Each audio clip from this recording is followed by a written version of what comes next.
Relawan Prabowo Subianto, Sylvester Matunina, kembali ramai dibincangkan lantaran beredar rekaman nyaris adu jotos dengan politisi PDIP, Chiko Hakim, di salah satu stasiun TV nasional.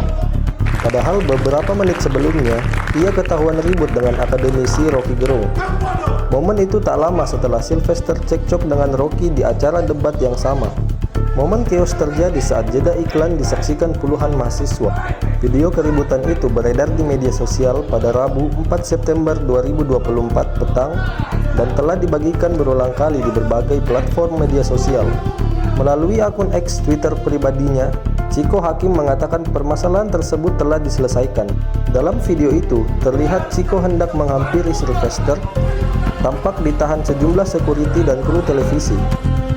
Chiko berupaya untuk mendekati Sylvester meski ditahan. Sementara Sylvester ditenangkan oleh pemandu acara Aiman Wicaksono.